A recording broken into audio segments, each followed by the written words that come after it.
നിങ്ങളുടെ favourite shows ഇനി ഒരിക്കലും മിസ്സാവില്ല. ഇപ്പോൾ C5 കാണും നിങ്ങളുടെ ഫേവറേറ്റ് ഷോസ് തികച്ചും സൗജന്യമായി. വന്നോണ്ടിരിക്കാം മോളെ. നിങ്ങൾക്ക് കുഴപ്പമൊന്നുമില്ലല്ലോ അല്ലേ? ഇല്ല, ഞങ്ങൾക്ക് കുഴപ്പമൊന്നുമില്ല. പക്ഷെ കല്യാണത്തിന് മുമ്പ് അർച്ചനകളെയും കൊണ്ട് ചെല്ലണ്ടേ? ചെല്ലണം മോളെ. ഇത്രയൊക്കെ സ്വരുക്കൂട്ടി തന്ന സർവേശ്വരൻ അതിനൊരു വഴി കാണിക്കാതിരിക്കില്ല. ശരി, എനിക്ക് പെട്ടെന്ന് വരണേ. നീ ഇപ്പൊ കാണുന്ന വിഷ്ണുവിന് മറ്റൊരു മുഖം കൂടിയുണ്ട്. കൊണ്ടും കൊടുത്തും തീർത്തും തീർപ്പാക്കി നടന്നൊരു കാലം. ആ കാലത്തിന്റെ ഓർമ്മകളിലേക്ക് നീ ഇപ്പോഴത്തെ ഈ വിഷ്ണുവിനെ കൂട്ടിക്കൊണ്ട് പോരുത്. പോയാ തകരുന്നത് ഒരുപാട് ജീവിതങ്ങളാ. തീർത്ത് കളയുടെ നിന്നെ ഞാനിപ്പോ എന്ത് വേണമെന്ന വിഷ്ണു എണ്ണി പറയുന്നേ? നീ എന്റെ ജീവിതത്തിലേക്ക് കടന്നു വന്നത് പ്രതീക്ഷിക്കാതെയാ. ഒരു ബന്ധവും ഇല്ലാത്ത എന്റെ വീട്ടില് നീ എന്നേക്കാൾ ബന്ധം ഉണ്ടാക്കി. ഒടുവിൽ എന്റെ സ്വപ്നങ്ങൾക്ക് മേൽ, എന്റെ ഇഷ്ടങ്ങൾക്ക് മേൽ അധികാരത്തിന്റെ ചട്ടക്കൂട് നീ ഉണ്ടാക്കി.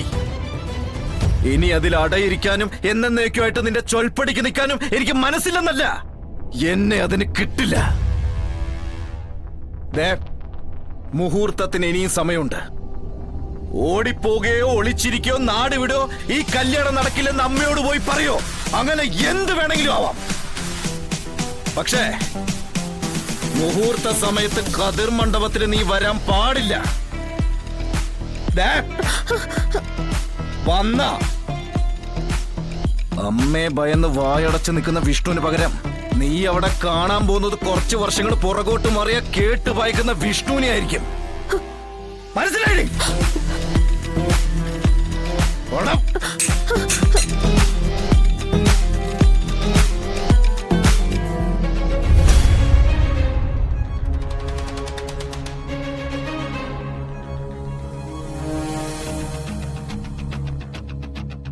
ഇനി ഞാൻ പറഞ്ഞതനുസരിക്കാതെ നീ കതിർ മണ്ഡപത്തിൽ വന്നു എന്ന് വിചാരിക്കുക. അവിടെ നടക്കുന്നത് താലികെട്ടായിരിക്കില്ല, കഴുത്തറക്കലായിരിക്കും. എന്റെ ശാലിനിക്ക് വേണ്ടിയിട്ടായതുകൊണ്ട് ഞാൻ അത് സന്തോഷത്തോടെ ചെയ്യും, നിനക്കറിയാലോ. എങ്ങനെ ഇവിടെ നിന്ന് പോണെന്ന് നീ തീരുമാനിക്കേ. ജീവൻ വേണോ ജീവിതം വേണോ എന്ന് നീ തന്നെ തീരുമാനിക്കേ.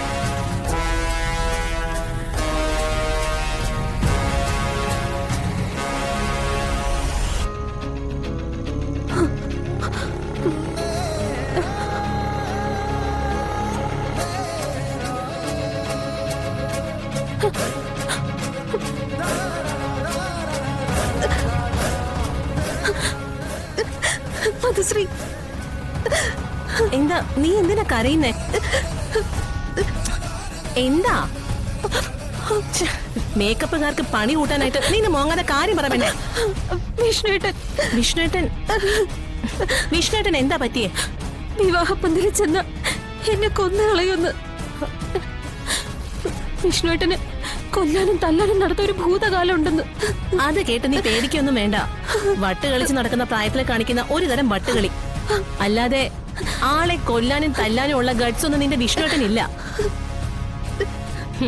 നല്ല പേരുള്ള ഗുണ്ടകൾക്കൊപ്പം നിന്ന് ഒന്ന് മുട്ടിയിട്ട് പോലുമില്ല. അതിന്റെ ഒരു കുറവുണ്ട്. ആരെങ്കിലും ഒന്ന് അറിഞ്ഞു പെരുമാറിയാ അതങ്ങ് മാറിക്കോളും. ഈ സന്തോഷത്തോടെ മണ്ഡപത്തിലേക്ക് വാ. ബാക്കിയൊക്കെ നമുക്ക് തട്ടേ കയറിട്ട് പ്ലാൻ ചെയ്യാം. മധുശ്രീ, വിഷ്ണുവേട്ടൻ നല്ല ചൂടില്ല മധുശ്രീ. എനിക്കാകെ പേടിയാവുന്നു. ആ ചൂട് തണുപ്പിക്കാനുള്ള വഴിയൊക്കെ മണ്ഡപത്തിൽ തന്നെ ഒരുക്കിയിട്ടുണ്ട്. ഇനി അതും മറികടന്ന് നിനക്ക് എന്തെങ്കിലും സംഭവിച്ചാ അത് നിന്റെ വിധിയാണെന്നേ പറയാൻ പറ്റൂ. മുഹൂർത്ത സമയത്ത് തന്നെ നീ മണ്ഡപത്തിലെത്തണം. ആരാ നിന്നെ തടയാൻ വരുന്നതെന്ന് ഞാനൊന്ന് നോക്കട്ടെ.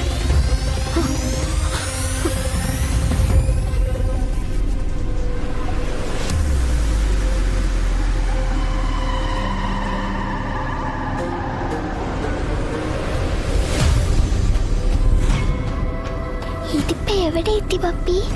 അമ്മയും കാണുന്നില്ലല്ലോ. വിളിച്ചു നോക്കട്ടെ, എവിടെ എത്തിയെന്നെങ്കിലും അറിയാലോ. എന്നാ വിളിക്ക്. കല്യാണം കഴിഞ്ഞ് നമ്മൾ ഹർഷനങ്ങളെ കൊണ്ട് ചെന്നിട്ട് കാര്യമില്ലല്ലോ. വിളിക്കാം.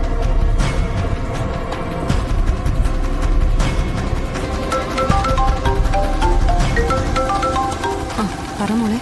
സത്യയുടെ അമ്മ ഇപ്പൊ എവിടെ എത്തി? വന്നുകൊണ്ടിരിക്കാം മോളെ. നിങ്ങൾക്ക് കുഴപ്പമൊന്നുമില്ലല്ലോ അല്ലേ? ഇല്ല, ഞങ്ങൾക്ക് കുഴപ്പമൊന്നുമില്ല. പക്ഷെ കല്യാണത്തിന് മുമ്പ് അർച്ചനങ്ങളെയും കൊണ്ട് ചെല്ലണ്ടേ? ചെല്ലണം മോളെ. ഇത്രയൊക്കെ സ്വരുക്കൂട്ടി തന്ന സർവേശ്വരൻ അതിനൊരു വഴി കാണിക്കാതിരിക്കില്ല. ശരി, എനിക്ക് പെട്ടെന്ന് വരണേ.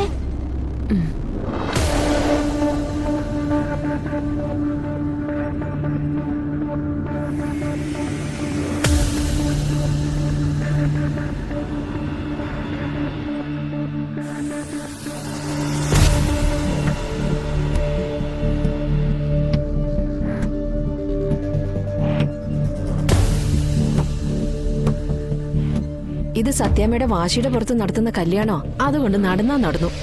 അതെന്താ നീ അങ്ങനെ പറഞ്ഞേ? ആ ചെറുക്കന് ഒട്ടും ഇഷ്ടമല്ലെന്നേ ഈ കല്യാണത്തിന്. ഇഷ്ടമല്ലാത്തോണ്ടാണോ അവൻ അവളെ എവിടെന്നോ വിളിച്ചോണ്ട് വന്നേ? അതെ, ഈ കാർത്തികയുടെ അച്ഛനും അമ്മയാ ദേ ആ നിക്കുന്നത്.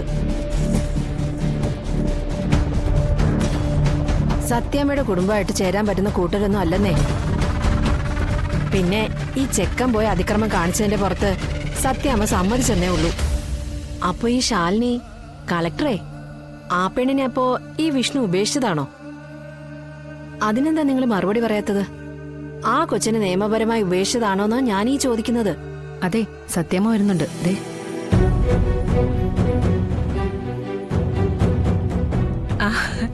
രജനി, മോളെ കൊണ്ടുവന്നില്ലേ? ഓ, വന്നിട്ടുണ്ട്. അപ്പുറത്തുണ്ട്. നിങ്ങൾ വന്നിട്ട് അധികം ആയില്ലല്ലോ? ഇല്ല, ഞാൻ പറയായിരുന്നു ഇതുപോലൊരു കല്യാണം നടത്താൻ സത്യാമ്മയെ പോലൊരാളെ കൊണ്ടേ നടക്കൂന്ന്. ഒന്നിനും ഒരു കുറവും കാണുന്നില്ല. വിഷ്ണു ഭാഗ്യം ചെയ്ത മകൻ തന്നെയാ. അച്ഛൻ ഇരുന്നു പോയെങ്കിലും അച്ഛന്റെ ആ കുറവ് അറിയിക്കാതല്ലേ സത്യാമ്മ ഇതെല്ലാം ഒറ്റയ്ക്ക് നിന്ന് ചെയ്യുന്നത്. പൂ വിട്ടു തൊഴണം, അത്രയ്ക്കുണ്ട് പുണ്യം.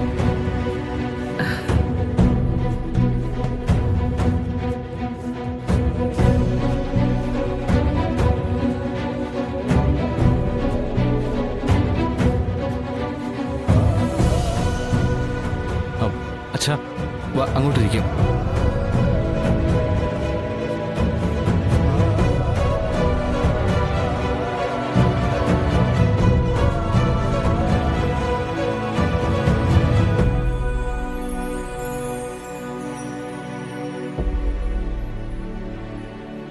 ആ താലി കയ്യിലെടുത്ത് വെച്ചേക്കണം സത്യാമ്മേ, അത് പൂജിക്കാനുള്ളതാ.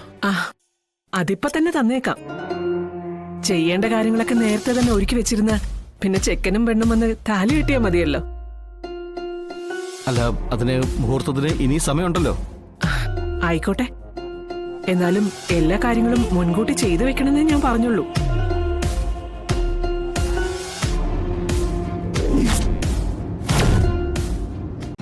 ഡൗൺലോഡ് ചെയ്യൂ C5 ആപ്പ്. കാണൂ എല്ലാ എപ്പിസോഡുകളും സൗജന്യമായി.